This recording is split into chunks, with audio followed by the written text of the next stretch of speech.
A small plane, 2 men, and a mission that was not only deadly but seems impossible today. A Vegas hotel owner's bizarre dream: keep a plane airborne for months without landing. It wasn't just about fuel. A tale of sleep deprivation, December's chill, and balancing life and death. Did these pilots break the impossible record, or did their plane vanish into the blue sky forever?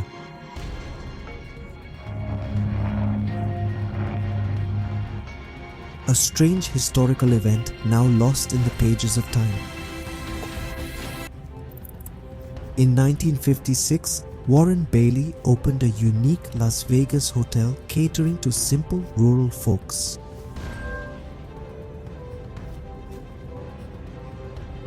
The hacienda was affordable, making it popular among ordinary people. With low profits, Bailey constantly brainstormed ideas to promote his hotel. One day, Bob's army pilot friend Tim suggested a world record attempt to promote hacienda.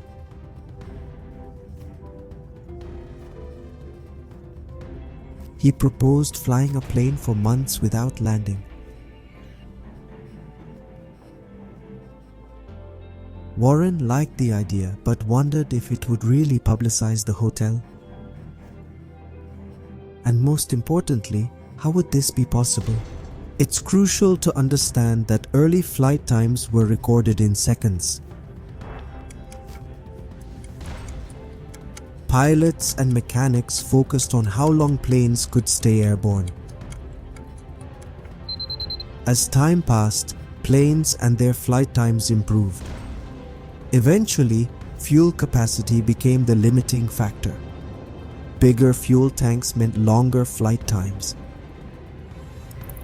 In 1923, the US Army solved this by refueling planes mid-air.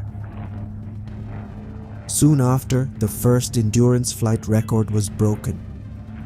The first world record was set by a DH-4B plane, refueling 9 times mid-air and flying continuously for 37 hours. This kicked off a new era of breaking world records. America was gripped by endurance flight fever, and in 1929 alone, the record was broken 5 times. But by the time Bob Tim pitched this idea to Warren, the focus of this world record had shifted significantly. It was no longer about testing the limits of the aircraft's engine or fuel tank, but about pushing the boundaries of human endurance.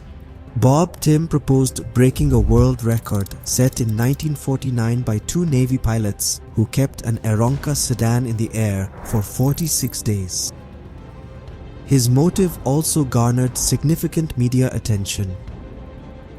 Warren Bailey, owner of the hacienda, loved the idea for promoting his hotel and asked Bob Tim to take on the mission, given Tim's renowned history as a World War II pilot. Tim's first stop was McCarran Field Airport. He bought a Cessna 172 and hired a mechanic to modify it for an endurance flight. They removed the co-pilot seat, as Tim would need a co-pilot for a month-long flight. Both pilots would fly in shifts. One pilot would control while the other slept on a foam pad in the co-pilot's place. They removed the back bench, added 8 square feet storage, and fitted a small sink for sponge baths in the 4-foot cabin.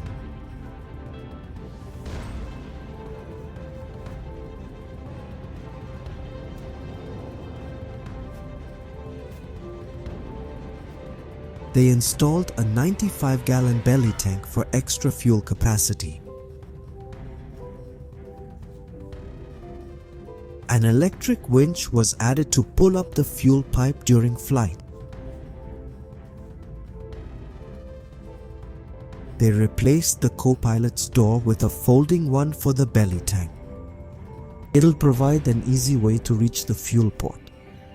Back then, hanging from planes was common, not just in movies. By the 1950s, aerial stunts often involved mid-flight plane transfers.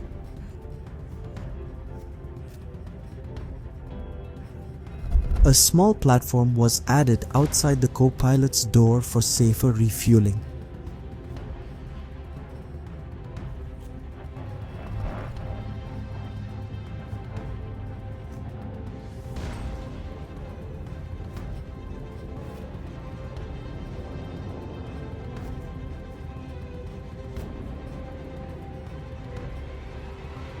They modified the plane's engine and painted Hasi Honda on it.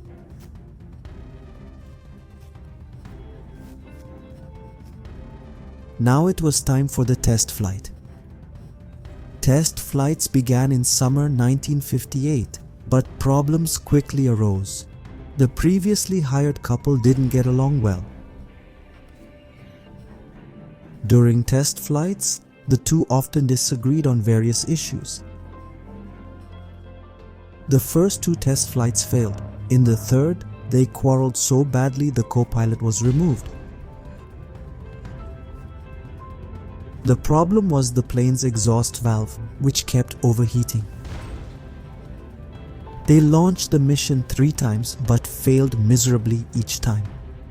While they were failing, pilots Jim Heath and Bill Birkend set a new 50-day endurance record in a Cessna.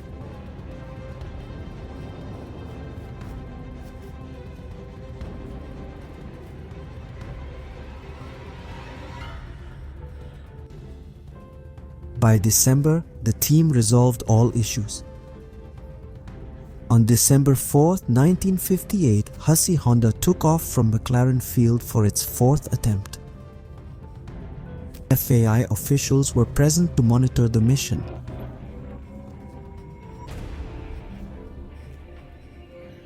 To prevent fraud allegations, the team and new co-pilot John Koch landed briefly to mark the plane's tires with special white paint. If they try to land secretly, the paint will come off and the record won't count. After 12 hours, they met a refueling truck on a pre-arranged road for the first refuel.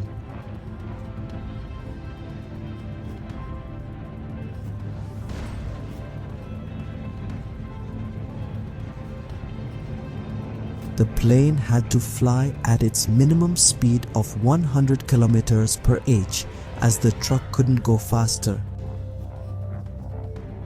When the plane was 20 feet above the truck and aligned, the co-pilot dropped the winch.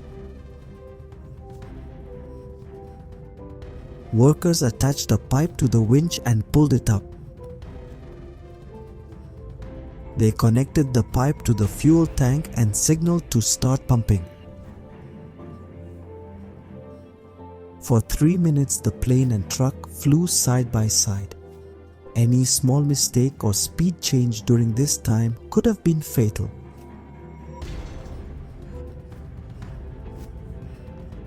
Once the fuel tank was full, the co-pilot retracted the hose, tossed it down, and flew off for another 12 hours. To break the 50-day world record, they'd need to repeat this process at least 100 times. Tim and Cook initially flew over Vegas in case of emergencies.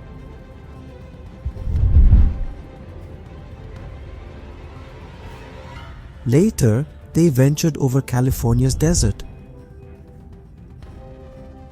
Higher altitudes improved fuel efficiency but caused freezing. Poor insulation made them fly lower to stay warm.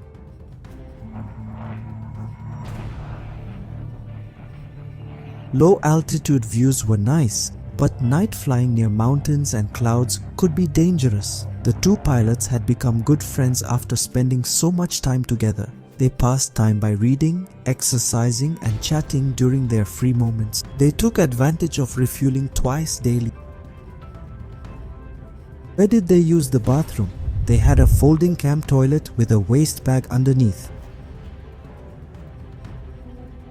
They emptied the waste bag over California's deserts. The co-pilot's wife revealed this after his death. Tim and Cook had been airborne for 36 days.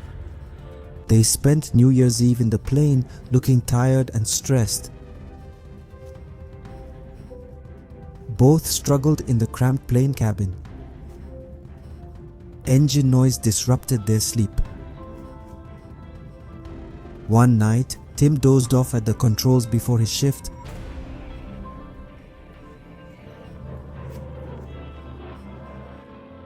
Surprisingly, Tim slept for an hour as the plane flew on autopilot. He woke to find the plane in an unknown canyon, flying low. If Tim didn't wake up soon, the plane would crash into a hill. The autopilot only kept it level, not avoiding obstacles. On day 39, January 12th, a serious problem occurred on the plane. The plane's generator failed. This meant the system for pumping fuel from tanks to wings, plus radios, lights, and heaters, wouldn't work. Ground crew sent up a small wind turbine, but it only generated enough power for the radio. For the remaining days, fuel had to be manually pumped by hand. Without lights, refueling at night became extremely difficult, especially during the new moon. They solved this by attaching a flashlight to the winch and using a truck with a searchlight 300 feet ahead.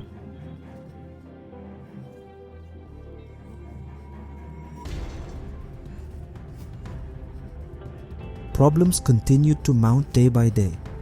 The plane's fuel gauge broke, the tachometer failed, and carbon started building up in the engine. As January 23rd approached, Hacienda finally got the publicity Bell wanted.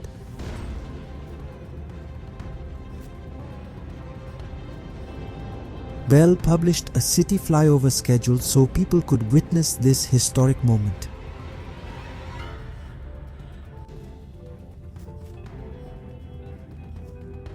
He sent a plane of photographers to fly with Hacienda and capture memorable shots. To enhance the moment, co-pilot Cook pretended to clean the windscreen mid-flight. Newspapers printed the photo, drawing nationwide attention to this historic flight. On January 23rd at 3:52 p.m., Hacienda broke the 50-day record. After their hard work, Tim and Cook decided not to land just yet.